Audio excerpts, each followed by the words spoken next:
listening to The Starting Zone, a podcast about World of Warcraft and the people who play it. And now, here are your hosts.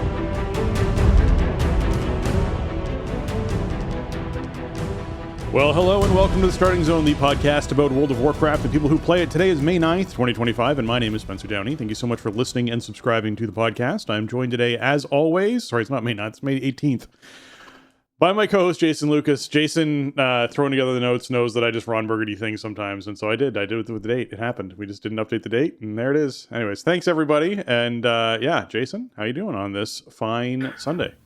Spencer, hello. I am doing well. Man, it is it's been a busy week at Plus since we last spoke, and it's a very busy time of the year for me. So I have all kinds of stuff going on, but I'm doing well. I mean, it's good stuff, I guess. You know, it's the school year winding down. It's, you know, we got dance recital coming up next week, and we got, or 2 weeks, I guess. We got, we got to kind of change over into summertime mode pretty soon. So I got all kinds of stuff I got to do, but I'm doing well. I was in Boston last weekend for Warcraft 30th, which was fun. Thank you, Blizz, for having me out. I got a ticket through them, and for the creators, they did like priority access to the thing, so we didn't have to stand in the whole line and wonder as to whether or not we were going to get in or whatever. And it was really fun. It was great to see some people down there. I went with one of my buddies from the raid team who's local, and we were hanging out at BlizzCon 23. So that was cool to see him again. We had a nice time Saturday, and we're hanging out with Dave Gagne a little bit, who hosts the Solo Queue podcast. It was nice to meet him and hang out with him for the evening. Met up with Corey Misseldine over there, our good friend of many, many years, who I met at a PAX East way back in, 2019, I want to say, probably something like that. So always great to see Corey and Deidre, his fiance, and Blizzard folks, saw Aramis, saw Kyvax over there, saw Jeremy Fiesel, just, longtime friends of the show and people who we've had on the show and stuff like that. So it was great. It was just really a big party. There wasn't, I didn't go to PAX, so I didn't attend the panel or anything.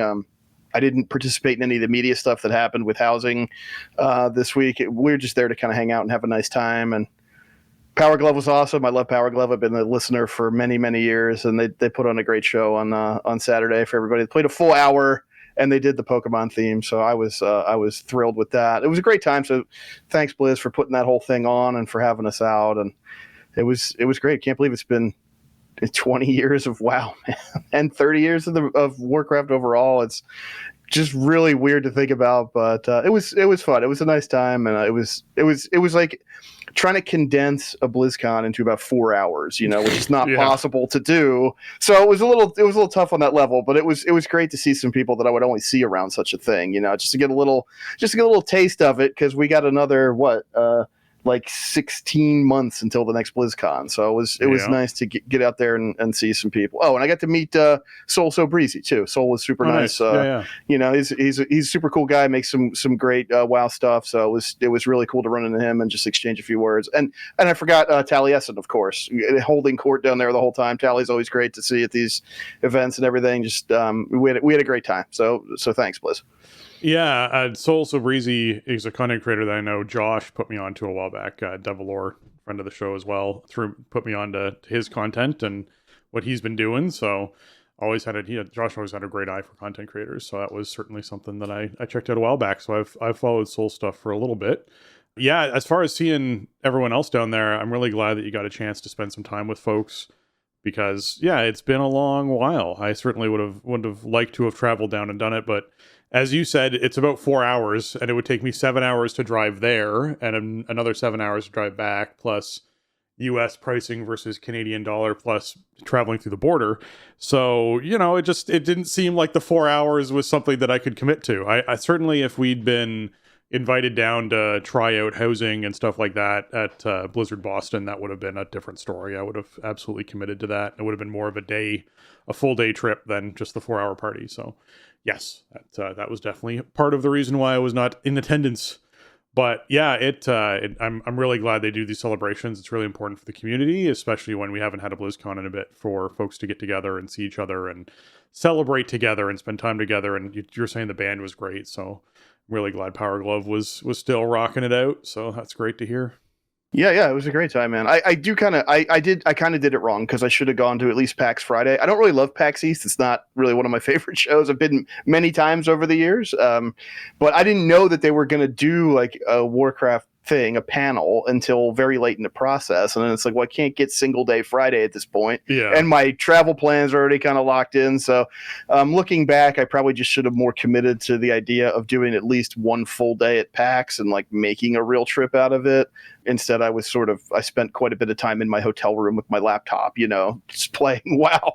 So, which wasn't also terrible, but I didn't go like all in on the trip for PAX East, and even maybe I should have to really make the most out of it. But it was still it was a great event. It was really cool. It was a great time. Glad to hear it. All right. This past week in WoW, let's get that covered so we can hop into what's going on next week. So this week has been a bit interesting for me. So Tuesday, obviously Turbo Boost Day, I was at work and I was working a broadcast, which meant I was seated for most of the day. And when I went to get up at the end of the day, my back did one of those things that us of a certain age all know, which is it sort of like just went, I'm unhappy now. So much so that it was like, I don't know if I can make it to my car. So there was a lot of, my back just went out basically. And it basically, that has laid me up for the week. So I did manage to make it to my car and make it home, which was great. But I haven't gone downstairs since Tuesday. So that has been the state of me. Basically, I'm at a 2-to-1 ratio of seated to lying down. So I will need to lie down for a while after we finish recording today, just because my back is going to be, it's already starting to bother me. But we'll see how we do for the show. That's what we're going to do. And then, then I'll lie down and then I'll feel better in like 3 hours. And we'll see how the rest of the day goes after that. But yeah, no, it has improved quite a bit over that period of time. It's also shifted where the pain was. So like I know stuff's moving and healing and taking time. And tomorrow is the day where I was telling my wife, I was like, I'm going to try the stairs tomorrow. That'll be the big progress step tomorrow. So we'll see how that goes. But yes, not fun having someone who worked in concerts and theater and rock shows and whatnot, where inevitably you're working long enough days doing heavy enough stuff that you do hurt your back. So that happened a while back and I've been paying for it since. So yes, it is. It's not that I wasn't lifting with my knees. It's that I was lifting with my knees for 12 to 14 hours. And then you can only lift with your knees so much before everything starts to hurt. All right. So WoW wise, Turbo Boost Day, that meant that I came home from that and was basically, I think I got online to do WoW stuff at around 8 o'clock and was on for a few hours and then just had to go lie down again out of the pain that I was feeling. And I sort of have done that a couple of nights this week where I would be on for a few hours, then go lie down. So I did max out. I did 10 keys on my druid. I also did 3 delves on my druid. And that more than maxed out all of my gear, including my healing gear. So the first thing I did was purchased all of my exchangeables, so I could actually trade up my weathered to carved, my carved to runed, my runed to gilded, and I ended up with 230 gilded crests out of doing that. And so that was obviously a massive head start. And then with the keys that I ran, that obviously was another because I was running 12, so there was another 200 that I got from doing that. And then the delves that I ran, the first delve I ran, I got quest to do a Mythic Plus, which I thought was funny. And I did it before I did my 10 Mythic Plus, fortunately. So I did, in fact, capitalize on that. And that meant I got, I think, 15 from that quest plus 7 for the end of dungeon. So I was 22. And then I also got a map. And so I used the map on the next one. And the map gave me, I think, another 15 plus 7. And then I did a third one. The third one I just got 7 for. So that obviously added to that total of crests as well. And that meant that, I was able to cap everything out. So even my full healing spec and full DPS spec are ready to go as far as gearing goes. They're all maxed.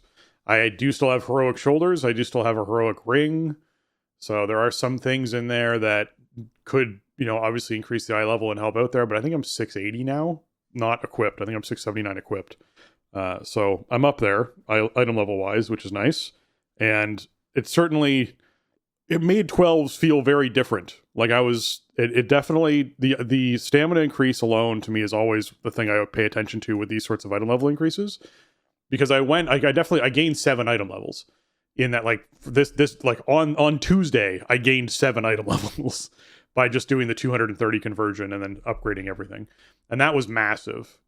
So then you sort of look at the stam and you're like, oh, okay, like this is a huge increase in stamina. This week is also the week where we get the bonus to our food buff from raid. So if you've been keeping up with your raid reputation, you get a bonus to double the stats from your food, which is going to be big as well. And then next week, I think, is the next 3% increase. So people who are raiding over the next couple of weeks are going to be like plowing through content. We are still working on Mythic Mugsy. We had some more sub 10% prog, but most of the days this week we spent raiding, we did not prog, which was unfortunate. It was just like early wipes and little mistakes and things that just sort of eat away at prog sometimes. So it was not a great raid week for us, but in general, as far as, getting geared out, it's meant that we then now have to adjust our entire strategy. So I was really hoping we'd kill it last week, because then we wouldn't have to adjust our entire strategy until we came back to kill it the second time. But it now means that, so we're dropping a healer and we're changing this and removing that, and we're, doing a bunch of things differently this go around. So today and tomorrow will be interesting raid days to see how those go. The only other thing I did this week is I did a heroic run earlier in the week, and I will say we did Galliwix with 12 people. Have you done heroic Galliwix with 12 people? No, nowhere near that small of a group. The smallest I've done might be like, I don't know, like about 22. I don't know. Yeah. Maybe 18. Like maybe there was a night here or there where we did it with less than 20, but it's usually right around that 20. Well, yeah, never that small. So with 12 people, this is the FYI, the fight is substantially more difficult. And this is why. All of the soaks require a certain amount of people to be in the soaks. That number is 3. When you have 12 people, and each soak needs 3 people in it, and there are 3 soaks, it means you actually have to organize who's soaking where and what's happening. When you have 22 people or above, or 30, and you need 3 people to soak something, there's enough bodies. Like, the chances of you not having enough bodies is really small. So there were we had multiple wipes because we just couldn't get the people sorted into which position they were going until we actually set it. We actually just had to set up like, okay, you're always going to be this one, you're going to be that one, and you're going to be that one. We ended up having to do that, which was very weird to think about, where like it was a mechanic I hadn't even really considered as a mechanic, really, other than, hey, we just need to be sure that we have people soaking at all, as opposed to just standing out and not soaking at all, was kind of the issue we had before. Whereas now it's like, no, everyone's soaking, but the issue is there was 4 in that one and 2 in this one, and that's the problem. And you're like, well, that sucked. So I will say that it's something I think that could just deserve a tweak on heroic difficulty, even though Galley's not super difficult at all. I think it's one of those unforgiving mechanics where they're like, this should be 2. It should be 2 people. It shouldn't be 3 people. I think for a group of 12, asking them to organize like that is probably just a little bit more than you need to do for a heroic boss. But anyways, when it isn't a problem when you scale, right? Like that's why I'm saying this. Like normally I go, final boss of a tier, this is a perfectly reasonable thing to have. The reason why it's unreasonable is if I add 4 people to the raid, it's still 3 people who are needed to soak. That's the problem. You don't need 6, you don't need 4, you don't need whatever. It's still 3. So that number should scale in some direction. It should either scale up, where when you have 22, you need 6 people in each one, or when you have 12, you only need 2 people to sit in each one. So like that to me would make more sense. But anyways, so that was something else I got up to this week. Outside of that, there hasn't been a whole lot of WoW stuff I've been doing other than crafting a lot of stuff, because everyone's getting everything crafted. So this has been a really nice week to just like rotate through my crafting tunes and check all of the public orders. And obviously any of the guild orders that go up, we get to really quick. But just because you can make a lot of gold just by just rotating through your crafting orders, which is really nice. So that's been a pretty big plus side. Outside of that, I've been on my back. How about you, Jason? Well, I've been pretty busy with WoW stuff the last week or so. Last reset, we didn't raid on Sunday. It was Mother's Day, and I was on the road, and I don't want to deal with like I'm going to get back in the door. I've been driving all day. Let me try to get set up and then run a raid. And I'm sure people had stuff going on, so we didn't play. But so, this week we're more on the 3-night schedule for this week. Then next week will be messed up because of the U.S. holiday, so whatever. But so Tuesday we did heroic skip. I think we skipped a 1-armed bandit because bandit has good loot, and then we did. I think we didn't quite get back through Rick, but we had some time to look at sticks on Wednesday. Raid ended up getting cut short because somebody had something they needed to address, which then ended up being this like 25 plus minute gap in raid. So I just called it because it was like we're standing around waiting for one person. I don't know if we're going to continue to do sticks. I'm getting so many complaints about having to install the weak aura suites and set up your boss mod add-on. Like, people just don't want to do it, and I don't blame them. I don't really want to do it either, but I have done it, and it's like, well, this seems totally doable for us if we all just buy into this, but people are not buying in. So I think I might just say I got to talk to a couple other people and kind of the team leadership. We might just be done, which is fine. I mean, like, it would be better to get 4 of 8 and just have a wider loot pool and have 2 myth vault choices from farming every week, but it wouldn't be better if it just makes enough people mad that like they just check out or they just don't want to play. It's tricky, right? Like this week, because of the item level increases, I feel like it's worth giving it another shot, because you might find that you can have people mess up the balls and it just doesn't factor as much because everyone jumped so high in item level. So like it'll be interesting to, like, that's the one caveat I give for any team that's like, I'm thinking about just like, maybe we're not going to do this. I'd be like, just everyone got 10 item levels, basically. Like, just give that a moment and see how that goes. Because you're talking about minutes shaved off a boss. Yeah, I'm just not sure that the trash ball mechanics are like YOLOable because the window's so tight. Yeah. And so if people are really going to just be like, I hate having to have a full like weak aura suite and all of these mods in order to be able to do this fight, then like, I don't really want to push the issue. Sure. I don't. So I guess we'll see. But it really seems like the appetite's just not there to do it. So we might be done with Prague. I don't know. Maybe we'll give it like maybe like next, not this coming reset, but maybe the week after, we'll give it like one more good try. And if people are still showing up, so I don't know.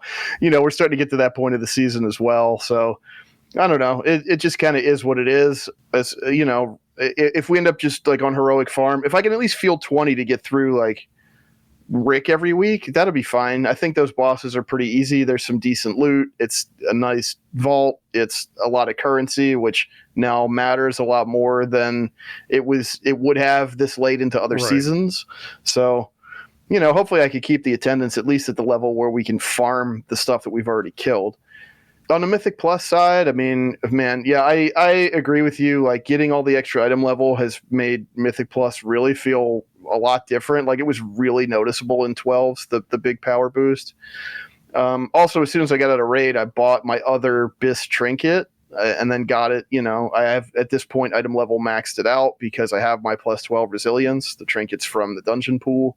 And so that makes a big difference too. Like, that thing is very powerful. It's the Tome of Light's Devotion from Priory, which has like a tanking and an offensive mode, and it swaps every 50 procs, and then you can hard swap it every minute and a half to change the mode, and so you can get a really nice offensive benefit out of that. Or sometimes it's like, oh, I'm actually taking like a lot of damage right now. This thing puts a magic shield on me, whatever. Or this boss does a ton of magic damage. I can kind of leave it in defensive mode if I'm just trying to live. So it's cool, and it's definitely a big power boost. And then, yeah, I mean, I think after converting up Crest and as much stuff as I've done this week to earn Crest, I'm up to like 677 on the main. So, it's a good 5 or so item levels equipped, I think. And plus some optimization with the trinket. So it really definitely paid off already. And I still have a long ways to go. I mean, I could probably still get, 5, 6, 7 equipped item levels. I got to get some other pieces. I need some more myth track slots filled out. But, we ended up doing some 13s because people were trying to get Keystone Legend. And so I ended up timing Rookery and Priory on plus 13 this week, which I hadn't done previously. And I think I got at least one. I say but I mean, I was in the group. Yeah. The group got at least one, if not both people that we were trying to help out their Keystone Legend this week. So that was awesome.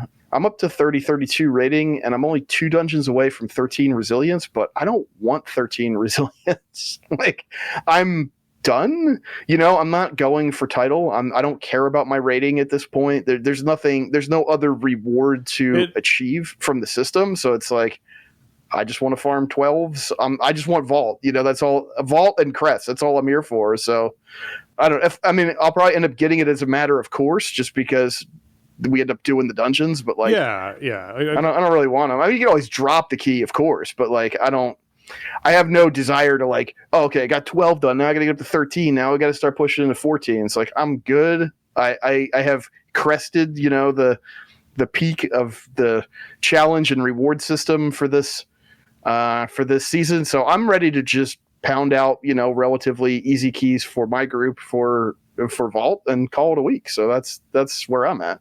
Yeah. To me, it's about what you find fun to do with your group of friends that you're playing with. And I specify that because you're really not doing 13s and 14s on a regular basis for fun with pugs. It's very rare that you'll find a group that is a really enjoyable experience for you if you're just sort of pugging into the group. So I guess for me, like, I did Resilient 13s. We're almost through Resilient 14s.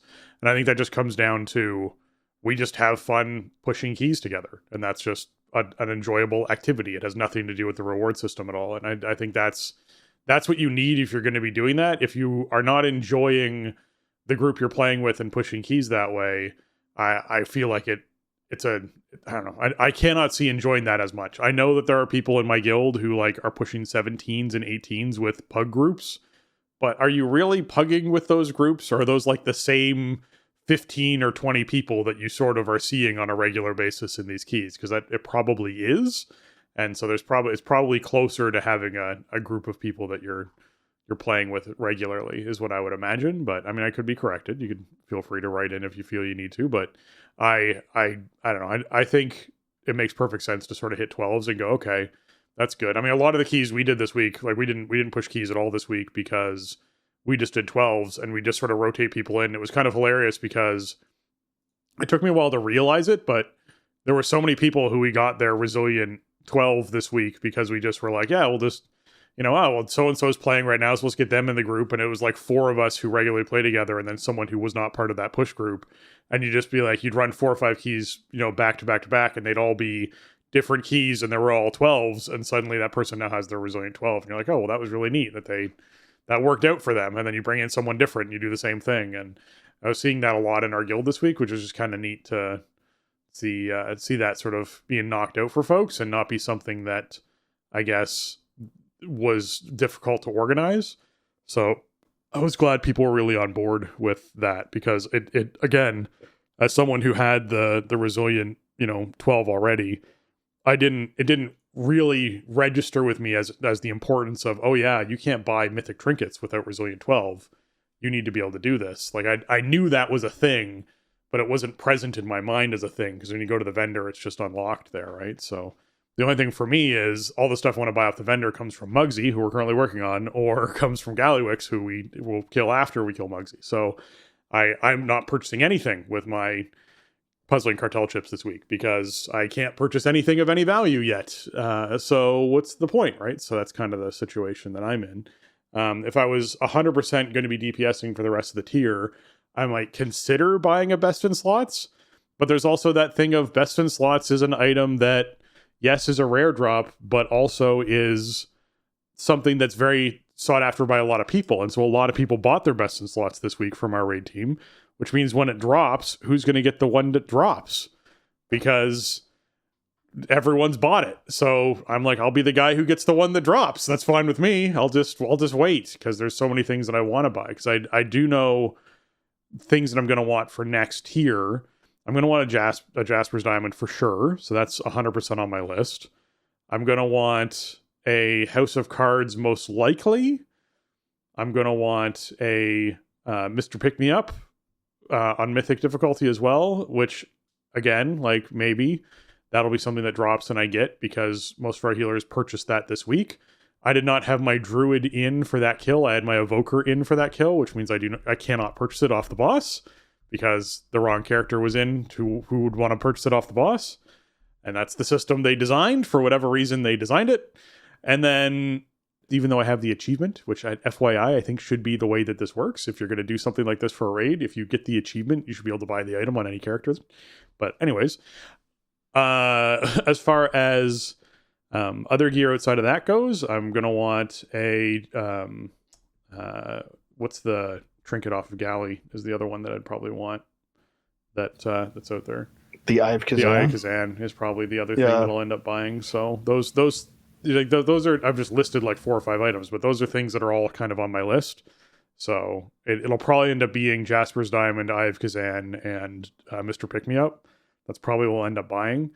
And we'll just hope for the best with House of Cards and Muggsy's Mug Jug and all that stuff. We'll see though. We'll see what ends up happening. Yeah. Yeah, it's a really weird thing for me because it's like, well, I guess, there's nothing major that I need to buy for the rest of my chips. I'm never going to kill Mythic Galley. Yeah. So there is stuff I want off of that fight, but like I'll also be killing it every week and it'll be in my vault every week. Whatever. I mean, I did get one extremely good item out of the system that I was able to max out because I put the work in to get my plus 12 resilience done. So it worked out. It's just there's a lot of people that are in a strange spot where it's like I have to get over this progression hump before I can then get this item I want, even though this item would really help me with progression. Like that's just weird. I'm not in a spot where I'm like, well, I have to hold mine because I'm going to kill another boss, I guess. Like that's probably not going to happen. So I know what I'm dealing with. It's more of like, all right, what do I want to not what do I want to not gamble on? Like, I know I want this. Like, let me lock that in. Okay. But yeah, Turbo Boost overall has been awesome. I was able to, I said I got up to 677. So that means I got past 675, which means I unlocked the Gilded of Undermine achievement, which then means I get the discount on all those slots that I've upgraded past 675 on the alts, which meant it was just a bonanza of spending, runed crests and stuff and gilded crests on the alts. I was like not spending runed crests on hero gear or on hero gear because I was waiting for this. So like my alts are in 2/3 hero gear. So it was a huge item level upgrade for them once I could get those discounted gilded upgrades. They're both into the 660s now, which is making delving a lot smoother on them. Really noticeable power gain. I do need to finish up the druid this week, but I finished up the monk yesterday, I think. So got to squeeze that in. But I've been doing actually. Good. I was gonna say I'll mention one gripe. The additional item levels that were on gear do not get discounted by the gilded achievement. The additional item levels that you get, those extra 2 upgrades, are 15 gilded apiece, regardless. They do not go down below that ever. And that was a surprise for me when I maxed out my druid in every way that I could, except for obviously shoulders and one of the rings, and then went to my evoker and was like, oh, all of these still cost 30. Well, that's uncomfortable. That wasn't something that I expected. So yeah, that was unfortunate as a circumstance for this. I understand that it makes sense because the purchasable for the upgrade for 6 item levels for crafting costs 30 tokens. But why couldn't they have just made that cost 20 tokens and then had the upgrade kick in and drop it for everybody else for those additional ones? That would have worked out well too. So anyways, it's one of those things to me where I was like, that's unfortunate because it makes the gilded thing feel even worse. You're like, yay, I finally got the gilded thing, but it doesn't work on alts for the new item levels. Darn. Yeah, but I mean, I had been sitting on that for weeks trying to fill in those spots or hoping I could get there, which I couldn't. And so, I mean, geez, it was like... It was an item level bonanza on those tunes, getting that hero stuff like well into the myth range of upgrades. So yeah, that was good, and I'm still plugging away trying to get them in full hero track. They're each missing a few spots, but we'll keep it going. I was actually playing some like recreational WoW this week. I was just doing stuff to do it. I wanted to try to get in there and take advantage of Winds of Mysterious Fortune before it went away. It is going away Tuesday, so I just didn't really have time or like the headspace to do it when it started. But I ended up grabbing the Evoker and the Mage. I leveled them both up from 70 to 80. It only took a few hours each. I was getting a level about every 20 minutes just from doing questing, 25 minutes maybe. My main goal was I wanted to have a tune that I could kit out in all the mail and all the cloth warbound items that I get. Because I have all tanks, so it's all plate and leather. Yeah. So I wanted to round that out. Evoker is really fun. A Mage is my favorite clothy, so I figured I'd get them going, and it was great. I feel bad I didn't get a chance to do it earlier and talk about it on the show earlier because I think the way it's structured is really good. It's that flat 20% on top of whatever other XP buffs you have from Mentor or whatever. You get satchels like everywhere that have gear and other stuff in them. Some of it's fun stuff, like it transforms you for a while or whatever.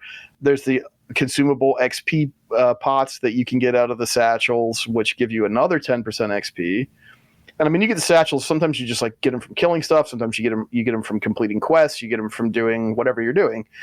And they also have a bunch of potions in them that you just consume when you loot, and they give you all various different kinds of buffs. It almost feels, dare I say, remix-esque, because just like a lot of power you get from running around just speeds everything up.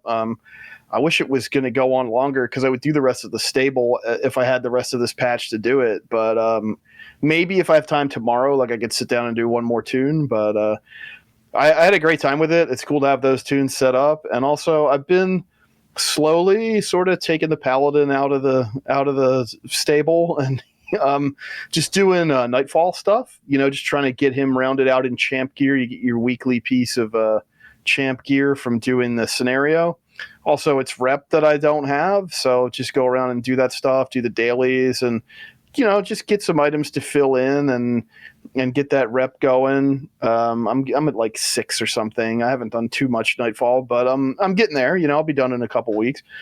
And so, I kind of want to cycle like the paladin in once either the monk or druid is heroed out, but squishy, it's been fun. Squishy paladins. Well, it's not squishy in a delve. I mean, it's true. It's fair. That's fair. We'll be fine. Oh man, I only play my alt solo except for like, maybe I'll bring the monk to like hero cleanup bosses 2 through 5. These are solo tunes, fair. So. I that's like the next thing I want to cycle in if I can ever get full hero track. That was also my plan in season 1, but it never happened. I never got full hero track on either of those tunes, but I have had fun the last like week and a half of just, I want to play some WoW, but I'm not tethered to. Here is like a weekly goal I need to accomplish. I'm checking this off the list for the week. This is a chore that I'm doing, so I get a reward later. Like I'm just in the moment with the paladin or with the evoker or the mage, and I'm just doing stuff. And I've really had a good time with that because, to be honest, I haven't played WoW much like that lately. This whole season has just sort of been like, okay, what am I checking off the list? What's on the agenda for this week? What do I need to do? Which is there. I mean, there's something to be said for that, but I do think that weekly cadence around modern WoW gets a little tired sometimes. You get burnt out on that, and there's something about it that turns not fun after a while, And I think just being in the world and doing stuff and killing stuff and getting XP and getting new gear and taking that whole roller coaster ride with leveling up a tune, and then now you're max level. Here's all this stuff that's waiting for you. Now you get all this power. Like that's really fun. So it was great to have a chance to sit down and do some of that this week for sure. Yeah. It's interesting to me running keys. I don't know, my brain's still on the paladin thing. It's interesting for me running keys with a tank who plays all of the tank classes, because the only one he hasn't really brought in very often has been a monk. And it's been very clear the difference between like his demon hunter and all of the other tanks when we're doing high keys, but also like just the level of squish that is paladin right now is very strange. They do the most damage, but they are fragile when it comes to like what's going on with health pool stuff. They have to be hitting their buttons right. And you really notice it. I think that's interesting. The other one to me that's a little spiky is Death Knight, but Death Knights are spiky just because they can heal themselves more than the healer can heal themselves. Death Knights will do a higher heals per second than the healer will do during AoE situations. It's very weird how that class works. So it's, I don't know. To me, I feel like paladin tanks could use a little bit of survivability love, in my opinion, to to get them in line with where they should be comparatively to some of the other tanks that are out there. Obviously, Monk's needing the most love because they're just not seen in the scene at all because no one is enjoying playing them right now. Well, not no one. Okay, there's going to be people out there who enjoy playing Brewmaster Monk right now, but they're not doing Mythic rating all that often at all. So just one of those things to factor in there as well. Okay, let's hop into what's going on this week in World of Warcraft.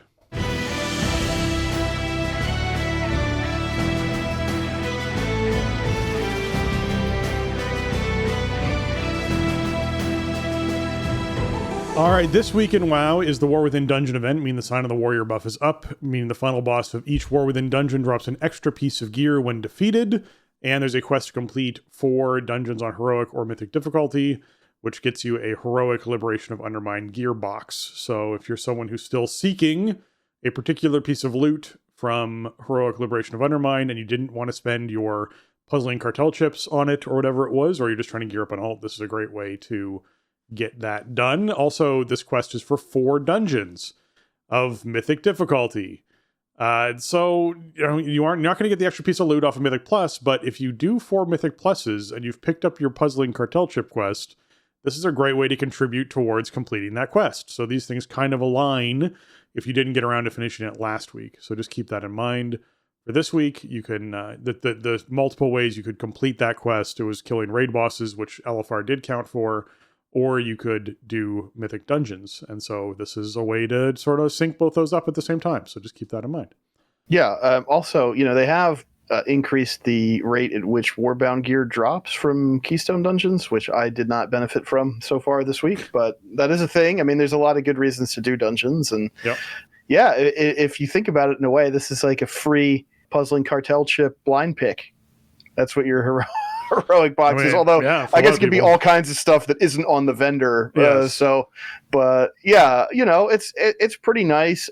Hero gear is good right now because we have turbo boost, so it goes up really high item level, and you can get this reward from doing stuff that wouldn't normally reward you with heroic gear, right? Like you don't have to do Mythic +6s to get this box. So kind of a good option for lower geared characters or whatever characters you're trying to get going on. Definitely keep that in mind this week. Make sure you pick up all your quests before you go out and start doing stuff. Get on your cartel chip quest, get on your dungeon weekly, get all that stuff going so that you don't finish your 4th dungeon and go, wait, wasn't I supposed to get stuff? Oh no, I don't have either of the quests. I have to go do 4 more. Yeah, I had that happen. I think it was last week. I was trying to get a 3 vault so I could buy a socket for a character, and there was like multiple quests that would have overlapped with activities I was doing that I just didn't pick up. I just started doing activities and was like, oh shoot, had I picked up all these other things first, I would have not only already been done, but I would have also gotten all these other rewards. So yes, definitely do your even on your alts, do your check-in of, Call the World Soul. Is it Call the World Soul week? Is it Delves week? Is it which week is it? Grab all the stuff, get all the things. Be sure you're doing all that before you get going on whatever it is you're going to do in the game this week. All right, the Undermine weeklies are the other thing you want to be sure you're checking and picking up as well. Because there is, if you get Call the World Soul, which it isn't this week is going to be Delves week with Bran, then you could have the complete quests in Undermine, and then you're like, yep, and I could do the other quest thing to complete quests and Undermine at the same time, and then you just sort of sync it all up. So yes, but this week is Delves week with Bran, so if you're someone who has not done your Delves yet for Bran, be sure that you get that done before Tuesday, because when Tuesday hits in, obviously that is resetting, and you can miss out on some rewards if that's something you're trying to get, including that bonus level up XP and adventure prog that comes along with doing that, which is now turbo boosted, so you certainly notice Bran was getting the 3 delves I did. I think Bran got 2 levels or something for me because I haven't maxed him out yet. So that was a noticeable thing for me when we were going through all that, which is good. The PvP brawl for the week is Warsong Scramble. So if you're someone who enjoys Warsong Gulch with modified rules, which means that you can cap the flag whenever you want, and the first team to get 10 caps wins, then this is your week for brawls, and you get yourself some marks of honor, conquest and honor if you win one of these that you're participating in, for getting some extra honor in there if that's what you're looking to do. And as far as the world boss goes, be sure you're killing the Gobfather. That's that 642 eye level Warbound loot that will be dropping for you. Just 1 kill a week is all you need, because you're just guaranteed loot off the first kill. and it's going to be warbound, and you can pass it around to whatever characters you want, which is really nice as far as that goes. Mythic Plus affix for the week is Xalatas Bargain Devour. So this is the healing week, which I hate when people call it that, because it's not. It's Dispel week is what it actually is. It means any character that can have a Dispel will use a Dispel on themselves when this affix comes up, because it only comes up every minute. And your Dispel, I guarantee, is like, 12 seconds or 8 seconds or something cooldown. So use it on yourself or someone else. If you're a priest and you haven't been able to mass a spell, that's great. If your group happens to be together, but there are bosses and situations where you're going to be spread out and it just doesn't work that well. If you're someone like a evoker who can spec into 2 dispels, where you have one for yourself and then you have the 1 minute cooldown one, you can actually dispel 2 people consistently with this, which is really nice. So I certainly take advantage of that and help the healer out when it comes to those sorts of things. It's 2 globals. It's just, I recognize it's lost DPS. I recognize that. Just, this just makes it so much nicer for everyone else. If you just dispel yourself, if you dispel yourself really quickly, you can also dispel someone else during that window of time. So someone like Jason, who's playing a warrior, doesn't have to take a talent that does a dispel thing that is weird. So just take advantage of that and help out your healer this week with the dispels. There are going to be healers, now that we have the item level upgrade, that are just able to heal through it and just vanishes quickly. That is going to be a thing this week, where there's going to be people who can do that, but not everyone can. So come prepared to help your folks out with those keys on Devour Week. Yeah, and consider self-heals and stuff too, even if you can't dispel, or I guess every class has something they can bring, something they can do, but yeah, like Warrior has one. It's not great, but because you can't even hit every window with it, right? It's like a 3-minute cooldown or something ridiculous. So you can usually get every other one if you're good about it. But yeah, Warrior does have also some self-healing options and stuff. So use them, help your healer out. It's weird for me because it's been weeks now since I've done a keystone with an affix in it, a Xalatas Bargain. So it's starting to get hazy for me to remember which one is up and what's happening or whatever. Because I haven't been doing them. So, But yeah, this one, this is one of the affixes that sort of gets it gets easier to deal with as the season goes on. Ascendant is kind of always Ascendant, right? And Pulsar is kind of always Pulsar. It's stuff in the field that you have to deal with. This one is a bit more throughput related, and the more that you can, heal the party, people in the party can heal themselves, etc. You can get this taken care of faster as you get more power. So that's kind of interesting about it, but. Overall, this one is pretty low key. It's not as disruptive in terms of movement or positioning, target switching, anything like that. But yeah, you just got to make sure that you deal with it. You don't want this going off. So do pay attention to it. Bring whatever you can. If you're not a healer, pay attention. When you see that debuff on you, do what you can to help the team out and remove it and get the benefit from it. And then you'll be crushing your keystones, your 4 pluses, and you'll be getting your cartel chip fragment, and you'll be getting your weekly cash done and all that. Yeah. As far as other events going on this week, the Winds of Mysterious Fortune do end, sadly, on Tuesday the 20th. So be sure you are finishing up what you want to do over the next couple of days. And when Tuesday reset hits, you will lose the Winds of Mysterious Fortune. So it's going away.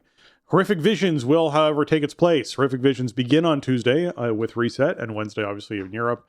If you're someone over there, you'll get your Horrific Visions kicking off. There'll be a quest line that obviously you just get invited to, and you will be able to go back to Stormwind and Orgrimmar and start exploring those and what they look like, and start doing your multi-masks and earning towards getting the enchants that are going to be oh so important, I'm sure, for folks who are looking to prog things. So this is going to be a weird week, because unless we kill Mugsy and Galley, it'll mean that we are working on Galley prog with Horrific Visions enchants, which will be very strange. So we'll have to see how that works and what's going on with it. But yes, if you are someone who's excited for Horrific Visions, which I know there are people who are, then be sure you are ready to dive in on Tuesday, because that's when it kicks off. Yeah, I wish they had put out an official preview blog already. I'm guessing they'll publish something either Monday or Tuesday, just about the overall feature and, what to expect in terms of rewards. They always do these, but it would have been nice to have something in advance. We don't have anything as we're recording this that's like official blue text about it. I mean, we remember horrific visions from BFA. Obviously, I'm expecting some things to be different. You're gonna want the corruption enchant for your helm slot, no matter what you're doing, because it's just a ton of free power. But we'll have to see where everything lands with tuning and what is really like the desirable ones to go after. They brought the names back of the old like corruption effects, but they don't really all work the same. It's sort of like an homage to BFA corruption more so than the literal return of it, which I think is fine. But yeah, like it's definitely something that is going to be on pretty much everybody's radar. Like, this isn't just, oh, your corruption enchant only works in horrific visions or whatever. It works in whatever you're doing. And so it's going to be something you're going to want to have situated for any character that you're playing, really, because it's going to be like raw power that you get to add on. Yeah, so. I think power-wise, it's going to feel like you're wearing an extra piece of gear. I think that's the level that it's going to be at. So I think it'll be bigger than an enchant on your weapon. An enchant on your weapon's already pretty big, but yeah, I think it'll be like you're wearing, it's like an extra ring or an extra trinket slot, basically, is what this is going to feel like. So I think everyone's going to want one for sure. What I remember the most about old horrific visions was using a weak aura that someone in China developed that would really help you with like which affixes and where to go and what percentages you were at and which route to take and et cetera, that occupied like, I don't know, a fifth of my screen on the left side of my screen whenever I went to run them. And that, I think it was probably 7 or 8 months ago, I finally deleted it when I was going through all my weak auras. And then they announced that horrific visions were happening. And I was like, oh, that might have been helpful to hang on to. I probably have it in one of my old backups because I have plenty of backups of my UI that date back. So I probably have it kicking around somewhere, but I expect there will be brand new fancy weak auras for horrific visions that a lot of people will be diving onto. So that's probably something you want to do a search for, like maybe not on Tuesday, but maybe like by Friday. You want to do a search for, horrific vision weak auras and see what people are using out there, because there's going to be ones that help you optimize and get through it faster and make sure you're checking all the boxes you need to check while you're doing it. So just keep that in mind and keep your eye open for those sorts of things. Yeah, I mean, you're going to want to do that because I haven't done PTR testing, so I don't know for sure. But I'm going to assume that the rewards you get at the end are based on completing, a certain amount of criteria from inside the run. Yeah. I think there was some kind of currency you needed to like get into the horrific visions in BFA, right? And I've heard that has been done away with. So I think you can do these like at will. Like I think you can do them as much as you want to, which is a great change. But you want to make sure you're getting the most out of every run that you're doing, because you're going to need X amount of currency or what have you to get the rewards that you want. So you don't want to go in there and just, you're kind of lost, whatever, you're kind of aimless, and then you come out and you don't get all the rewards you could have. So I'm sure there will be all kinds of resources for that popping up as more people get in there. I'll be looking for them myself. I don't think I'm in this for any of the cosmetics. I don't really love the 8.3 cosmetics to begin with, and I have a bunch of them already from back then, so I'm pretty much just in this for the enchants. I think that's my main thing here, is let me get the power for this character, and then I've probably done enough horrific visions to last me a lifetime at this point. Yeah, I've definitely done enough horrific visions, but yeah, you touched on the currency, and that's really what to me made me despise horrific visions back in the day. Is it was a limited currency. When you started a run, it was like, okay, this needs all of my focus, because if I go to the bathroom, or if I get called out of the room, or if something happens, or, a phone call happens, whatever it is, it can compromise that run.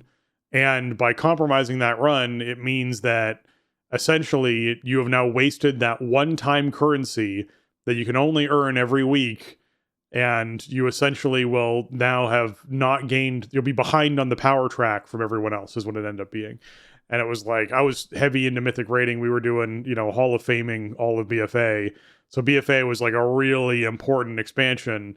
And yeah, it was not fun to have this stuff as a mechanic in there. So I'm glad they got rid of the currency, because that was a pressure that this game mode does not need at all. So glad to see it. True. Yeah, there was a lot of pressure on every individual run. Yeah. On that, that initial kind of ramp up in Horrific Visions. It was like you really felt like you needed to max out every run every week until you got your full corruption resistance and all that. Like, that it added a layer to it. It was already it was decently hard content. It wasn't like a breeze to begin with. And then, all those different layers of pressure on it really made it kind of tough, especially at the outset. Eventually we got used to it and started adding on the masks, which are like difficulty modifiers and everything.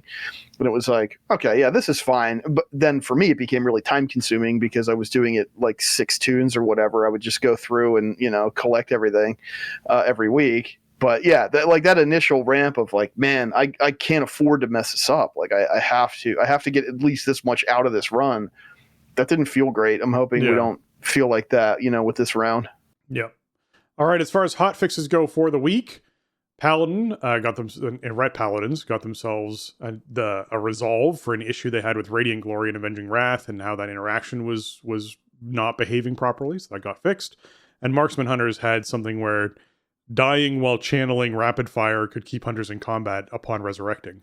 And I want to highlight, that is one of the ones that I know a lot of hunters suffered from, and so I'm really glad that got fixed. The other one that's really weird is there's a lot of interactions that don't happen right if a fight ends while a priest is in angel form. There's a lot of weird, buggy stuff that happens, and that really needs to get looked at. So I know one of the ones, for example, that comes to mind is if a Mythic Plus Keystone finishes, if you finish a Mythic Plus Keystone while a priest is in angel form, their teleport doesn't reset that they've earned for their dungeons.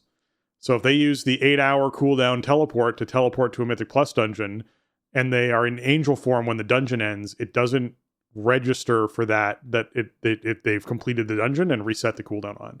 There's a lot of stuff like that. So I'm glad to see these weird death things getting worked out. The priest stuff needs to get moved up the list, in my opinion, because there's a lot of them that interact poorly. There's other things like trinkets won't reset if you're in angel form when a boss finishes. Like, there's just a lot of weird things that angel form creates problem-wise that things don't trigger off of. I think what we're learning here is just don't die, and then you'll be fine, sure, right? Like, that's all. I can't imagine why marksmanship hunters would ever die while channeling rapid fire anyway. So they can move while doing it, can't they? But yeah, that's a big thing. Is just don't die, and then you'll be fine. But yeah, anything that gets like stuck around, like a player is dead, but there's some effect that is keeping them in combat or something like that. That has all kinds of weird knock-ons. It's so bad too. Like in Liberation, if somebody dies on trash or whatever, and something like this happens, and then the entire rest of the group is away because we all drove our cars like all the way across the zone, but everybody's still in combat because of some reason like this, and then we're just waiting for stuff to snap, and then it never snaps. Like, I've had that happen too. Yeah. So like not clearing combat is that's been a frustration with WoW since like day one. But yeah, there's a couple instances right now that seem a bit pronounced. I would, and this is a big problem with the trash in Liberation, where you'll aggro a mob very early on, and that mob will get caught on something, because there's so much trash, I'll just use, spread throughout this dungeon, and not mobs, I mean like objects on the ground and posts and poles and things like that. The mob gets caught up on those and is just stuck. And now you're at the boss, and it's not snapping, and you're just like, okay, well, we're now just stuck in combat until we all die. And if we all die, like a full wipe, then maybe this mob will reset and drop combat and be out of it. I've seen it in a few places too. The other place that I noticed that happens is in Rookery.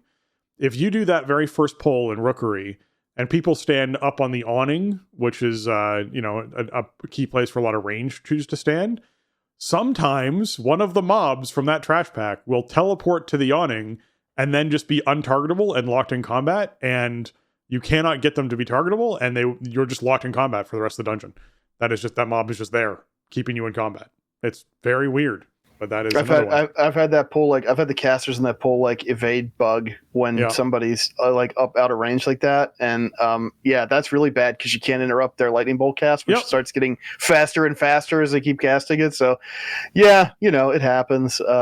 Just gotta You got to watch out for stuff like that. It's pretty.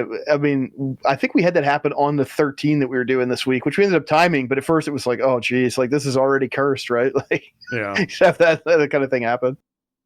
All right, as far as dungeons go, Liberation of Undermine, the Lentil Sprocket now sends players to a slightly different location for the Extreme Transit One-Armed Bandit shortcut within the Galagio. Jason, how do you enjoy this slightly different location? This was really confusing. I think more than half the team went in the wrong direction as soon as we ported it. They went left as opposed to right? Trash and, yeah. We're like, guys, you're going back outside. Like, we got to go this way. Something is really weird with the skip, whatever you want to call it, for Liberation, because this is not the first time they've changed this, right? Like they like added a skip so that you could go to One-Armed Bandit instead of Muggsy, and then they moved it, and I think they moved something else too. I don't know. The skips have apparently they haven't been happy with where the skips land you. I think this is fine like this. It might just take a week or two for everybody to get used to it. I think it's fine. I'm glad they did a change. I just don't. Yeah, it's the same thing. We had a lot of people go left as opposed to right, and it just took people a moment to figure that out. Inside Priory, they address an issue where Captain Dalecry can sometimes be routed after savage mauling. So, I mean, okay. Great. I guess you kind of want to be able to move mobs around, especially mini bosses. So this is a good one. And then in the trading post, earning reputation with Flames Radiance and the Cartels of Undermine faction now counts towards the trade post activity. Earn reputation throughout Khazalgar as intended.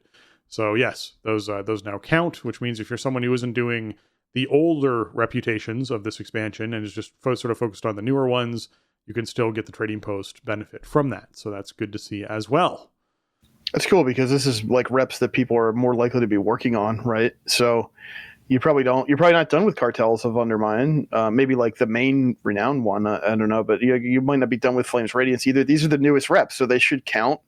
And then it's stuff that you are maybe more actively engaging in. So that's a really good change. It's a shame it didn't just work like that when we rolled these new reps in, or when the trading post rolled it, wherever the problem was. But yeah, I mean, like, I don't know. The way that I play, I'm usually done trading posts in the first couple of days of the month, and I don't really think about it just because I do so many different activities in the game. But if you're more of just like an outdoor only player, then it's a bit harder. But yeah, this is a really good opportunity. And also, like, Flames Radiance rep is pretty decently farmable because you can get rep, like, there's the daily quest, there's a weekly quest, and then, like, if you do the event, every time you hit those thresholds for the reward boxes, you get some rep too. So if you're like a super outdoor very specific player that you don't really do much else and you're having trouble with trading posts, then Flames Radiance Nightfall, that's a great way to get that repeatable earnable rep and get that bar filled up for the month. Especially we're into the last 10 12 days of the month here, so if you're not done with it yet, you got to get going. The Turbo Boost event has kicked off and is running, and if you're someone who has no idea what this is, it is an event that is meant to help folks sort of catch up and get geared midway through the expansion here. So there's new weekly quests for you to complete, in which you can Turbo Boost the Powerhouse Challenge or Ultra Prime Deluxe Turbo Boost Powerhouse Challenges that are out there to defeat either 4 mythic dungeon bosses, or 4 raid bosses, which earn you 3 Puzzling Cartel chips for the Ultra Prime Deluxe Turbo Boost quest, which will let you buy something this week immediately. Or you want to pick up your new quest, which will earn you 1 of these chips, which is the Turbo Boost Powerhouse.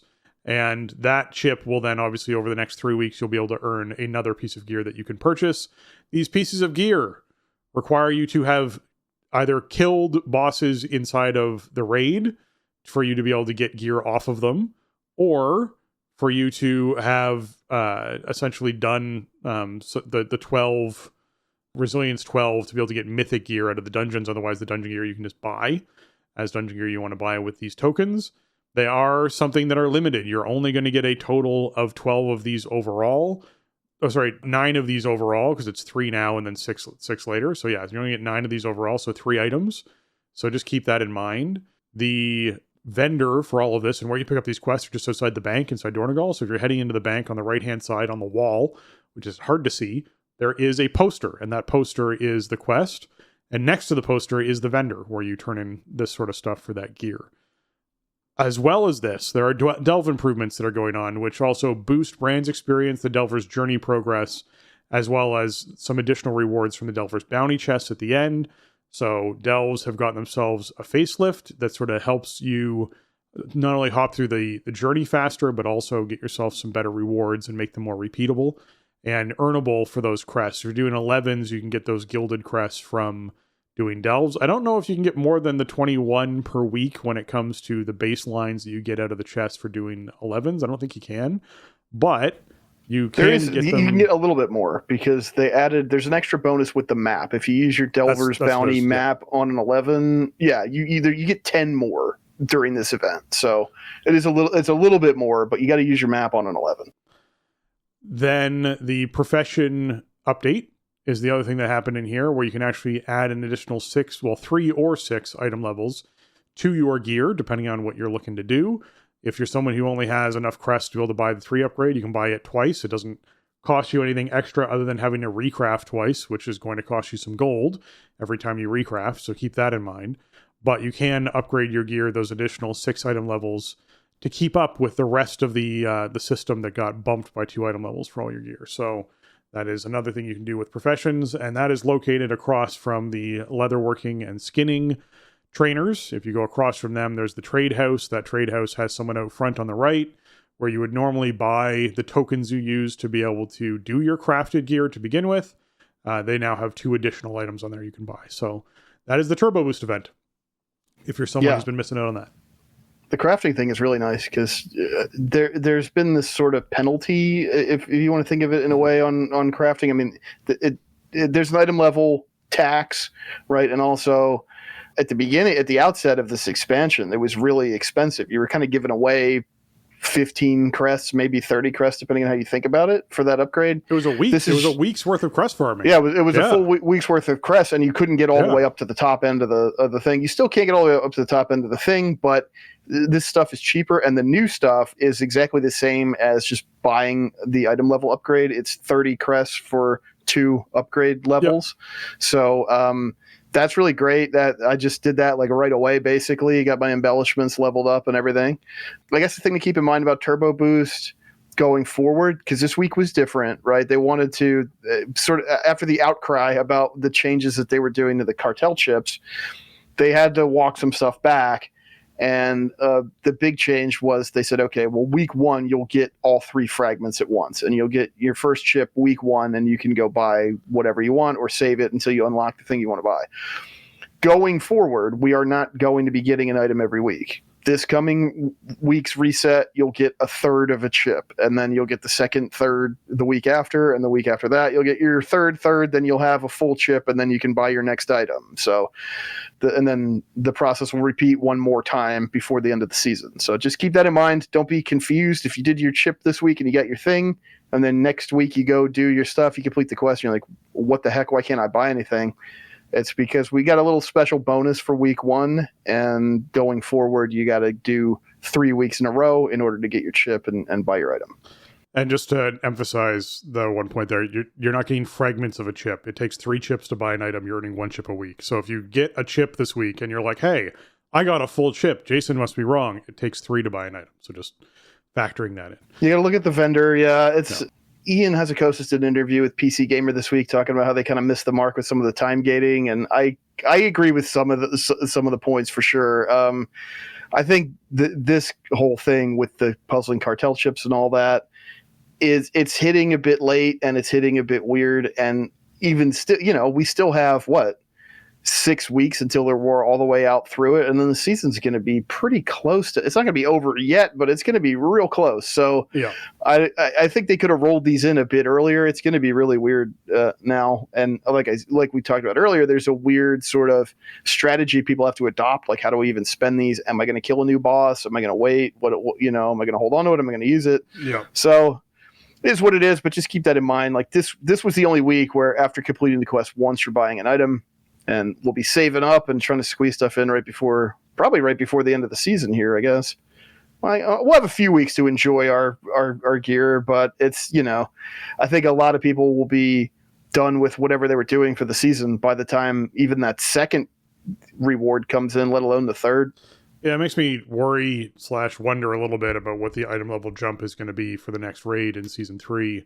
Whether or not it's low enough that some of the items we're purchasing now might be things that carry people into Heroic or through Heroic and maybe even into Mythic, depending on what that item level jump is, whether or not people are still wearing their House of Cards when they're raiding Mythic content for, the next raid tier or not. I don't know. It's a curious decision to have it happen late enough into a season that the next season is going to be butting up against when you're getting your last reward. So we'll see what happens there. The item level jump thing was just so weird to me, like, because that kind of came out of nowhere, and it's it's halfway up an entire tier that we have now. So that was never really announced in advance, and it makes me think that our item level is like skyrocketing next season, and then maybe they do like a number squish before midnight or something. But because we're starting to get up well into the millions in terms of player health and everything like that. So the numbers are getting a bit unwieldy, and now we've already accelerated that item level creep a lot over the years as we added on different difficulties and upgrades and stuff, and now pushing it even farther mid expansion. It's like, geez, we must really be going up there for Season 3. Mm-hmm. All right.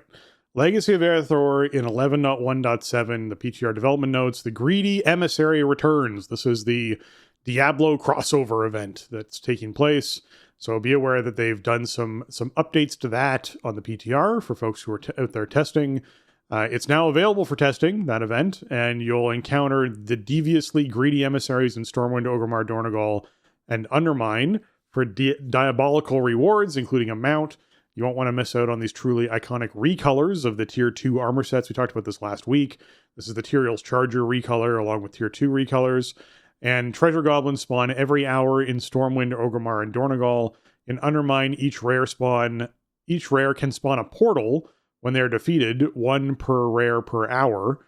And if you're lucky, you'll find an elixir of a Treasure Goblin and try using it on the next portal. Interesting. So I'm wondering if you can then drink the potion, become a Treasure Goblin, and go through the portal into a treasure realm.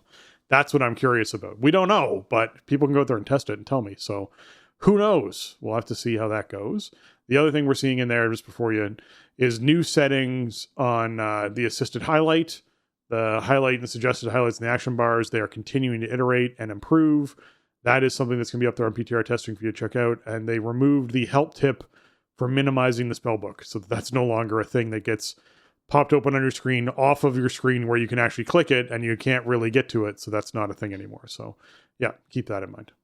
Yeah, Greedy Emissary seems okay. I don't love the fact that it spawns every hour on the hour, because, man, a lot of stuff already in the game that we're doing in War Within does that, but at least we know when it's going to be. Hopefully it's pretty generous with the rewards, so that you don't have to devote a ton of time to this little event versus other stuff that you want to be doing in the game. I think, the Hearthstone event was kind of like that, right? If you remember from, was that already 2 years ago? Was it last year? I guess it was last year, where it was, okay, you knew where it was going to spawn, but at first, like, the timers were kind of weird, and it was a little bit weird to figure out exactly how to participate in the event, but then overall it was pretty generous, and you could get done with it pretty quick and then didn't have to think about it for the rest of the duration that it ran. Hopefully this is like that, and it's like, okay, you're probably walking away with something every time you do the event, and you can actually get all the stuff you want. That's kind of what I hope, because it's like, well, it's the top of the hour. Okay, do I need to do a theater troupe? Do I got to get a key for anybody that I'm doing delves on? Or do I need to go do the Nightfall? Is anybody trying to get Nightfall done for their weekly box or whatever? We got a lot of traffic going on at the top of the hour right now. So that's kind of smashed in there. But, hopefully they've been pretty good about making these kind of limited things generous. So hopefully this continues that trend and will be generous, and you go kill the Diablo rare and you get something cool, and then you can wrap up with that whole event and get your whole collection. I hope so. They've done this different ways in the past. Sometimes it rotated which place it spawned in, so it wasn't spawning in all the places on the hour. It would Dragonflight, you'd be like, oh, it spawned over there. Oh, it spawned over here. And people would have like a guide of it always spawns in this order. And So you could actually do one and then travel to the next one and maybe beat the timer for where people were killing it at the other one, and you could get 2 rewards out of the same hour. Like, there was a bunch of weird things happening with that. So yeah, I'll be curious how this gets implemented and rolls out, but I do want to know what's going on with the elixir and hopping through a portal. I think that could be a cool thing for people to check out and know. So I am curious about that. All right, PAX East panel recap. So there was a panel hosted by Kyvax, which had a number of devs on the panel itself, where they went through and talked about all of the not all of, they talked about some of the previous expansions of World of Warcraft that they've worked on and what that journey was like. We did get some tidbits that were very newsworthy out of this. There was conversation about Legion Remix, and that Legion Remix is formally announced. It is now official that we will be getting Legion Remix. It is official that we'll be having Mythic Plus during Legion Remix, and that it will be ridiculously sillily broken when it comes to your characters, because you will have all of the buffs that you get from Remix, like that you were expecting, all of the fancy gems and all that kind of craziness that was going on with Pandaria Remix inside of Legion doing Mythic Plus. So they've embraced that, they're accepting of that, and they're not going to be tuning around it, I don't think. So I think it's going to be a pretty silly time seeing some like plus 35s or something like that done with some people doing some silliness. I wouldn't be surprised if there was like a mini MDI style event that took place around Legion Remix. So we'll have to find out if something like that happens, but that's big. The other big thing in this is the shattered timeline, which is world tiers. They're taking a note from the Diablo team. There was a lot of conversation about how much they're enjoying Diablo while they were talking about this. And yeah, basically there's world tiers being added. So if you feel like the outdoor world is just too simple and easy, you can up the difficulty of the outdoor world, which will then get you increased rewards and will make everything more difficult in the outdoor world. So they're adding that to this to sort of see how that plays out with players, and that'll be part of the Legion Remix stuff. There are other experimental game modes being worked on as well. They've mentioned that there's going to be not something that is Plunderstorm, but another sort of fun vibe, scary story side of things for a experimental game mode. There's a few people speculating about different things. I think this might be neat if there was like a Dead by Daylight style game mode where you had one person as the creature hunting people and the other 4 or 5 people that are there are all trying to escape in some way by completing certain tasks. I think that could be a fun thing that they chose to do, and I think it would be applicable to WoW to make someone a essential raid boss walking around stalking the players who have no gear, who are attempting to complete tasks and are maybe hiding. They could even do the first person thing if they wanted to, or they allow third person for people who are hiding and first person for the person who's being the boss as they move around. They could even do all of that if they wanted to. So that could be fun and cool, but there's a lot of things this could end up being. Some people are like, oh, it's going to be like Vampire Survivor. And I'm like, I don't really picture that as a spooky, scary game. That's you know, kind of just a not spooky game at all, in my opinion. So I don't know. We'll see what happens. We'll see what they choose to do, but that's another experimental game mode coming. All we know is that it's not going to be a battle royale. So that's just a 100% thing on that. Jason, how are you feeling about Remix and the experimental game mode? Yeah, you know, Remix, I love Legion. It's my favorite expansion. It's my favorite era of the game ever. I played MOP Remix quite a bit. I collected everything. I like maxed out on bronze and I bought everything you could buy. And it like shorted me out on Mists of Pandaria. It kind of made me sick of it. You know, I gave the example to a few people. Like, I felt like I ate all my Halloween candy in one night and threw it up, you know? And then you kind of lose the taste for it. Like, I think the Remix event was fun, but it was so over the top that it burned out that sort of progression loop that makes WoW fun, because it was just too much, too fast, all over the place. Like, I can't say I'm not going to play Legion Remix, but I also can't say I'm excited about it. Like, I'll definitely make a character and I'll play through it, and then I'll probably end up, you know, getting a tracker to make sure that I get all the bronze to buy all the stuff, and then I'll be like, problem. I hate what I've done to myself now, and now my feelings about Legion are different than they used to be, because now I spent 3 months living in this version of it that's accelerated and wacky, and like kind of anti-WoW gameplay. Like I don't know. I'm very split about it. Like I had fun in the moment with MOP Remix, but even when it wasn't even over yet, and I was like, I don't ever really want to do this again. Like it's just too busted. It's a very weird take on WoW gameplay overall. So also, like, I have no characters that I don't want to level a new character. Then you get like stuck with an extra character that you had to make because you had to make one for this mode. And it's like, I have every class, multiples of every class. Like, it's not hard to level from 70 to 80. I don't know. It'll be cool, I think. And there was so much stuff in Legion to do and to collect. I think like bringing in Mythic Plus and just letting it be wacky, that's pretty fun. I mean, Legion was, where Mythic Plus started, so I think you kind of have to call back to it in a remix mode, right? Like you have to include it. And so just saying, you know what, like just go as high as you can go, just get wacky with it, get super OP and push them. Like that's fun. I don't think I will be doing that necessarily, but it'll be funny to see what people come up with, I guess. So like you and I have very different takes, right? Because you got the tracker, you got every reward, you cranked out, you lived in Remix. I like didn't finish leveling a character in Remix because I put in time, but I wasn't apparently not putting in time in the efficient, this is what's going to level you up fast way. I was just doing questing. And I literally completed 3 zones and did not hit max level. And it was like, okay. And that was kind of like the majority of the extent. I was getting very little currency. It didn't feel very rewarding. I was like, this is okay. It's not really a great game mode as far as I'm concerned. This isn't really worth a lot of my time based off of what I'm getting. And everyone who invested like heavily early on and hit max level and like got geared and then started running raids regularly seemed to really enjoy it. But the initial investment was like multiple days of playing in a row to sort of get over the hump that was there. And it seemed like me hopping in and playing for 4 to 6 hours one night and then coming back a week later and doing that again like a week later and doing that again a week later then meant that I'd spent like almost 20 hours and I wasn't max level. And I was like, this is like not really great for me. So it's funny. The thing that I find most attractive about Legion Remix, when I'm going to be hopping into it, is Mythic Plus sounds like a lot of fun.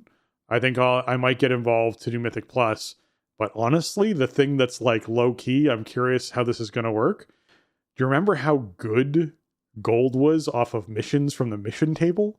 It was like 4,500 to 5,000 gold a mission. I might just set up a bunch of characters to just gold farm, man. It might be like easy mode, power level up, get Hogger and a couple other people as your followers, and then just, chill out and do some gold farm on the table every day. I wonder if they'll put that in there. I wouldn't be surprised if they just shut that off in Remix. There was really like no gold in MOP Remix. You could get a little bit of some, and all you really used it for was to buy bags with. Yep. And then everything else like was just bronze, and that was what all the currency was. They may have even done some kind of gold conversion coming back out of it. So I wouldn't be surprised if they just straight up shut off the mission table, because I don't think they really want. I think they want people funneled into the multiplayer stuff, and that whole thing. They want the queues full. They want all that going on. So I bet you they just shut that stuff probably off. I mean, like, I don't know if they can totally shut off order halls, because like it's a pretty important part of the level up questing, and also you need the hubs to like arrange your artifact weapons and stuff.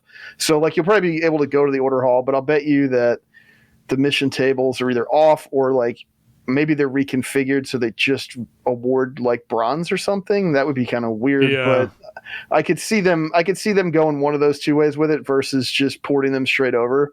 Well, if they there was some bronze stuff, I would passively get all the rewards. I could see that happening too, where I just was like, all right, if I can get 10 or 15,000 bronze a day just by managing my mission table, maybe that might be a I think it would be cool to do it that way. I mean, it was a part of the game, and there was some texture to it in Legion where you had sort of the different troops, and you had like the heroes and the bodyguards and all that stuff. Like you had, your army had some texture to it.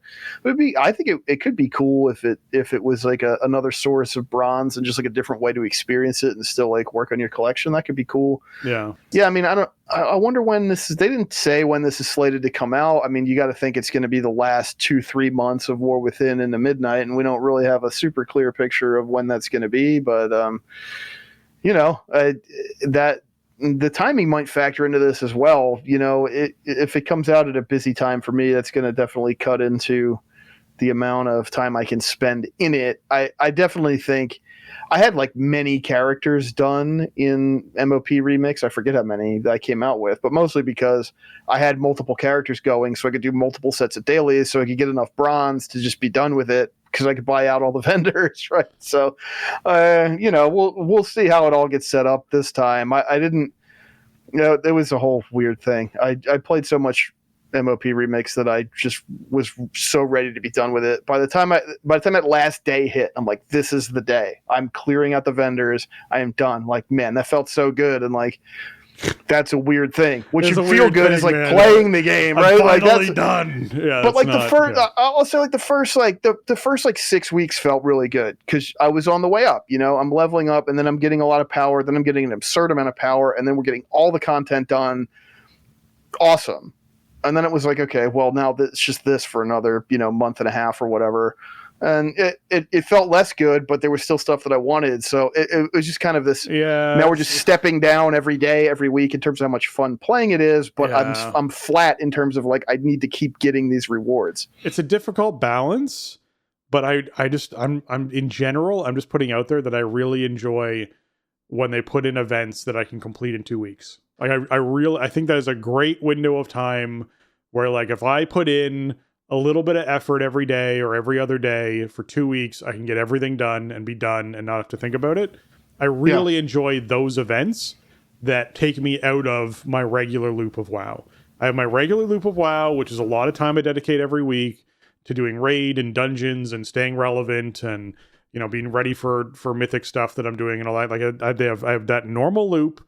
If they're going to add anything in, if it's more than like a couple of weeks to max something out, it just doesn't hit right for me. And that's where like Plunderstorm, the last season, it was great. I literally in like 3 days or 2 days or whatever it was, just like capped that out, finished it off. I was like, I had a good time. That was cool. That was fun. It's done. It's off my list. I'm back to doing what I want to do in my loop of WoW. And if I want to hop in and do a Plunderstorm game, I can hop in and do a Plunderstorm game, and that's fine. And I'm just doing it for fun. I'm doing it because I want to do it. I'm not doing it because I feel like I need to be there.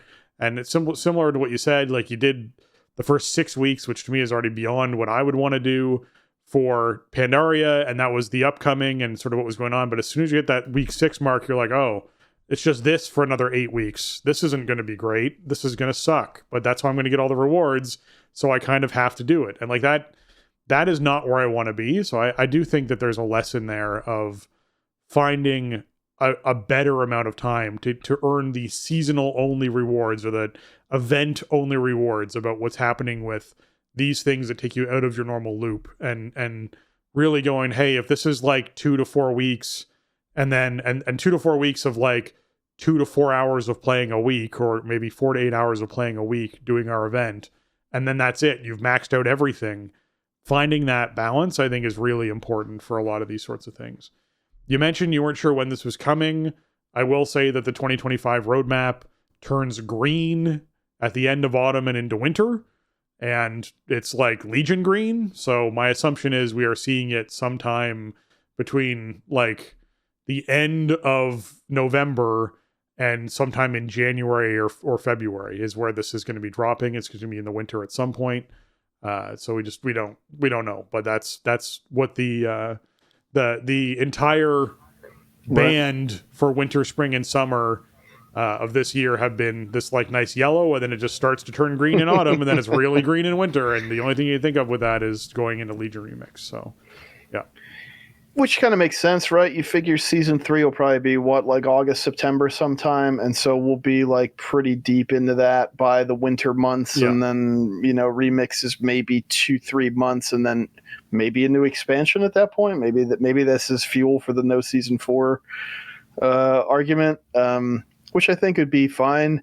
I don't know. I agree. Like once they fixed the reward structure for Plunderstorm, then that became like a pretty good example. If you wanted to do it, you participate in it like consistently for a relatively short amount of time, and then you can get everything out of it. And hopefully whatever the experimental game mode is like that. I mean, there was some stuff that sort of ended up in some places that suggested that they were working on some kind of Vampire Survivors inspired thing inside of WoW, which hasn't surfaced to this point.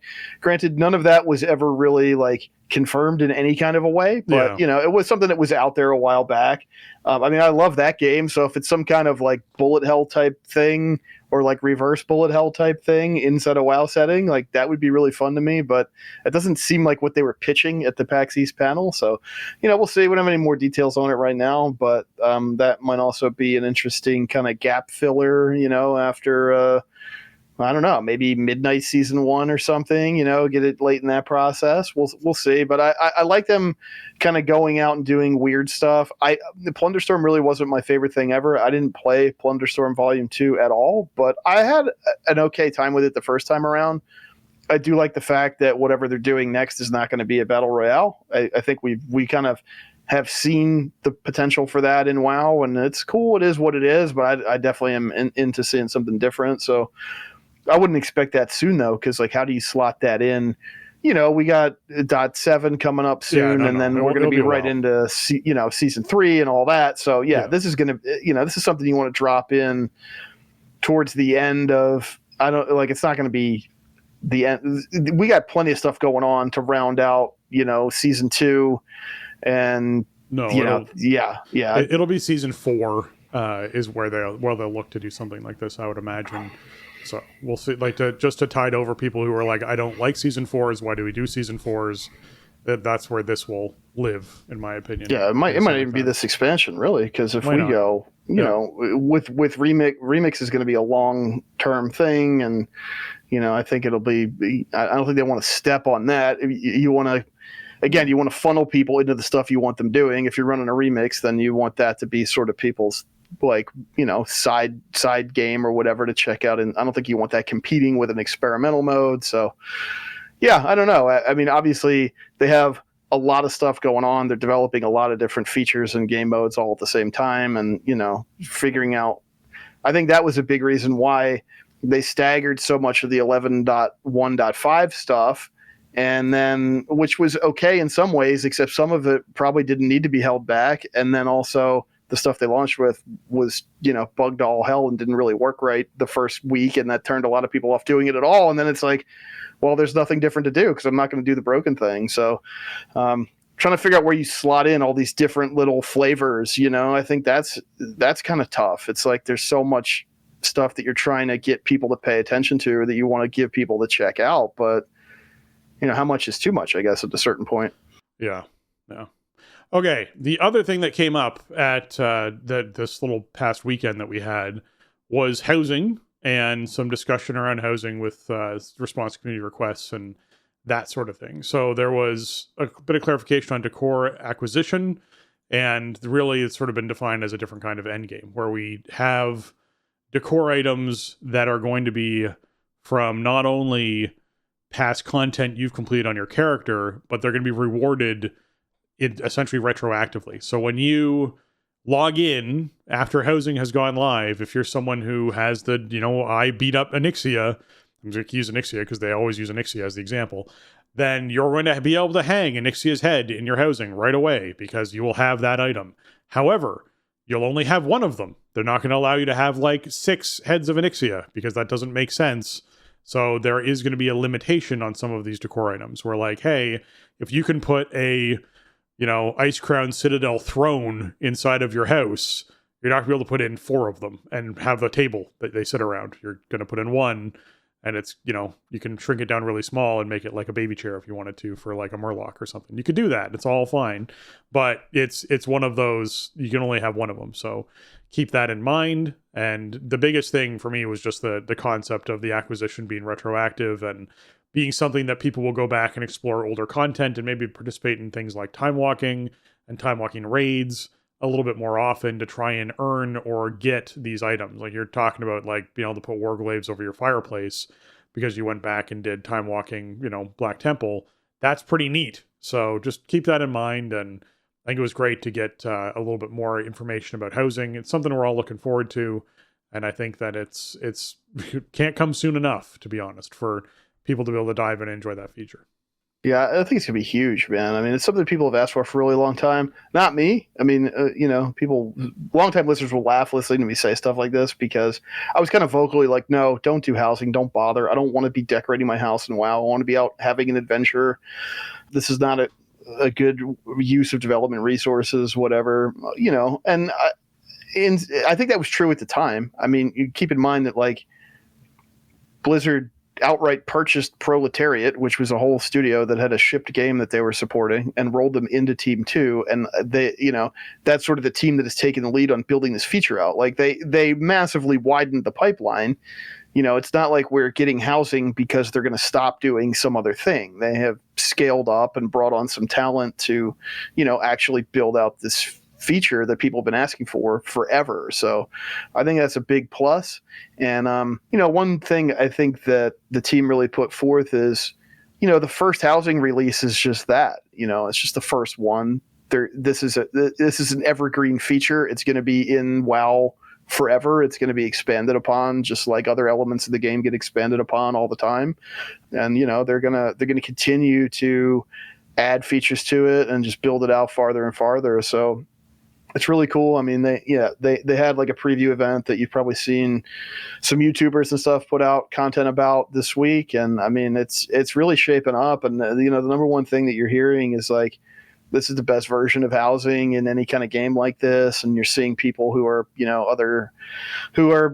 basically they main or are dedicated to other MMORPGs, like kind of jealous of what's coming with WoW housing, or maybe thinking about dipping a toe over to the WoW pool now that, this is coming in. So it's kind of exciting. I mean, I think it represents an entirely different way to play and approach the game. And again, that means that it will attract an entirely different kind of player. I mean, I'll put it this way. I showed some, when they put up the housing video, right? The video stuff of like, here's it's a rough mock-up of how the in-game UI is going to work, but you can play stuff and scale it and rotate it. Like I showed that to my 8-year-old daughter, and she was like, "Oh, Dad, when this comes out, like you have to get me a World of Warcraft account."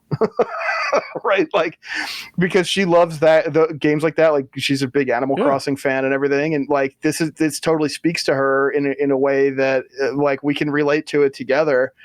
That's really cool. I think this feature is going to be huge for bringing in people who maybe on the surface, like an MMORPG about like, grouping up with a whole lot of other people and fighting these really difficult bosses or exploring these difficult dungeons. Maybe that part's not attractive, but the world is cool and there's cool elements of the world that they want to experience and kind of inhabit. And it just seems like they're checking off like every wish list item that we've heard over the years for people who are like, WoW needs housing. I want housing in WoW. And this is what I don't like about housing in other games. It seems like they've done a good job so far of trying to include all the stuff that people want, avoid the pitfalls that some other games have fallen into, and then also adding on that layer that kind of Blizzard is really good at with like, all right, what if we take an established thing from a genre or from, whatever, a style of game, a feature that people know, and then we're going to put that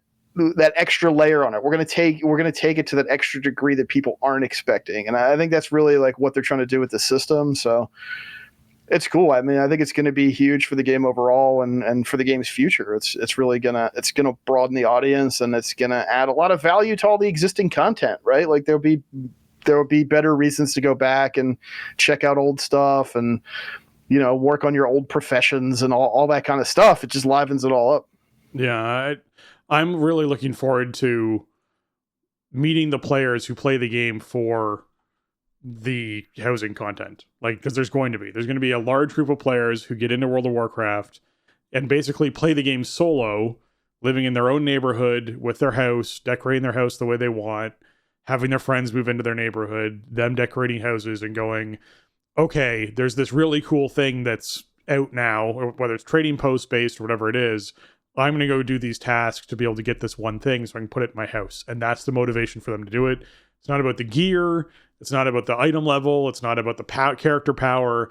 It's about getting the cosmetic for the thing. And I think that's going to be really neat to see that player group kind of grow and mature and you know, come to the game and sort of share their different wealth of experience with the player base and sort of broaden the community and the perspective of the community. So I'm looking forward to that as well. Okay, so we did get an email about all of our time walking shenanigans that we talked about last week. This came from Daniel. And I do want to discuss this, but I want to give it the proper discussion that it deserves. And I don't feel like we have enough time this episode to do that. So I'm going to hang on to this. We're going to come back to it. Next week's probably going to be Horrific Visions, but if there's enough time, we'll fit this in and talk about some time walking stuff. There's definitely points I disagree with inside Daniel's perspective on this, but it's worth debating and discussing and talking about between Jason and I. And I feel like that's going to be like a 40-minute conversation. So I don't want to try and fit into this while my back's killing me. I'm going to wrap that and save it up. So thank you, Daniel, for writing in. We appreciate your 2 cents that you sent us, and we'll discuss that when we can. All right. Our Patreon, if you want to support the show, is live over at patreon.com/thestartingzone. And we want to take a moment to thank our patrons. They contribute a ton to our show and help us to improve on the content we create. Today, I'm going to special shout out to Arajian, Bradley, Chris, James, Garrett, Kapawi, Max, and Shorel. Thank you so much for all you do to support the show. And a little shout out to Shorel for being on the producer tier. We appreciate you very much. And also all of our patrons, both past and present. If you're someone who's ever supported the show, we appreciate you. It means a lot what you've given in the past, what you're giving going forward, all of our new patrons coming in, just to be able to support the show and keep the archives online and keep stuff getting paid for. There was a post this week from Patreon that there was a lawsuit that got settled that really is going to get appealed by Apple in a big way. But that has meant that there should be some Apple funding coming back towards the show, which we appreciate. But in general, I would still support, just don't sign up through apps. Don't use your Android device. Don't use your Apple device to sign up for Patreon. Go to the websites. The websites are the safest way to do it. That'll keep you away from all of these weird fees, because the system that Apple promotes for their own benefit is they were charging people 30% additional funds to Apple when they signed up to any Patreon. Android does the same thing, just as an FYI. And essentially, there was a victory that happened that has meant that they are no longer able to do that for a temporary period of time while the appeal is going through, and we'll have to see if the decision stands or not. But it also means that the payment system that we currently use, where we have our patrons have a pay per episode situation as opposed to a pay per month on a subscription basis, is something that they're also, that initially was going to, like, we were going to have to move to that system in November, but right now it's kind of looking like it may or may not. We'll have to see what happens with it. We're still being encouraged to do it by Patreon, because really, here's the problem. The problem is these app companies don't like having lots of little charges, because that costs them more money. So things like Apple saying, hey, why allow people to do like 15 to 20 transactions a month? In our case, it's 4, because we do 4 episodes a month generally. It's why would we want to pay for that when we could just have a subscription model and everyone pays once a month, right? And that costs them less money and it's less hassle. So that's what they're trying to push everyone towards. And Patreon's just basically giving content creators a heads up saying, hey, you might want to move this direction at some point. So we may end up having to move that direction at some point, but we'll let you all know and keep you informed about it. But thank you very much, patrons. We appreciate you hopping in there and supporting the show. And no new patrons this week, but we know you're coming when you can, and we appreciate you. Absolutely. Thank you so much, patrons. Your support means a lot. It definitely, it's the reason why the show has stayed consistent through all the years. We wouldn't be able to do it without you. So thank you very much. And yeah, hopefully a big win for the per creation model in Patreon. It works so well for us because we do have that regular schedule, and you do know about when to expect an episode on a weekly basis. And that lets us be more flexible with the way that we run the program, and it lets patrons be more flexible with how they support it. And that's why it's worked for us so well over the years, and it looked like that was going away. Now it looks like Epic may have saved the day on that. So fingers crossed that we can keep doing per creation, because I think that's the most fair exchange between us and between you. So hopefully it stays that way. But really the support means a lot. And we wouldn't be able to keep the show on track without you. So thank you so much for all the years of supporting us. Yeah. If you folks enjoyed this episode, consider heading over to your iTunes, your Apple Podcasts, your Spotify, and leave us those 5-star reviews. They really help us out, and we appreciate all those who help raise us up the charts and help more people find the show.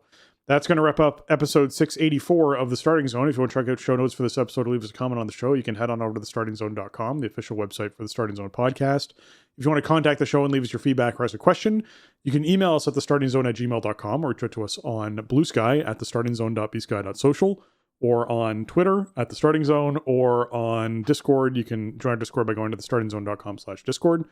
And if you want to get your hands on some TSE gear, you can find that over at Dashery. So there's thestartingzone.dashery.com. That is where you can find the designs on shirts and mugs and stickers and that kind of stuff. And Jason, where can folks find you on the internet?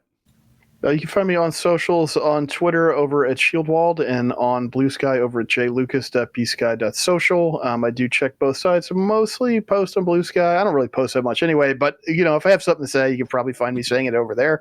But if you want to say hi, you can find me in either place. Video channels are at twitch.tv/Shieldwald and youtube.com/Shieldwald. They've remained quiet. I just really haven't had the bug to stream raid and stuff. I didn't end up streaming anywhere near as much of season 2 as I meant to, because I got pretty sick for like a month and a half. So I didn't want to be on stream hacking away, and then I just never kind of picked it up again. I don't know. You never know when it might pop up there, though. Also some retro games sometimes or whatever. So check out the video channels just in case. If you're trying to find me, you can find me on Blue Sky at spencerhd.bsky.social, on Twitch at twitch.tv/SpencerHD, on YouTube at youtube.com/@SpencerHD, or on Twitter at Spencer_Downey.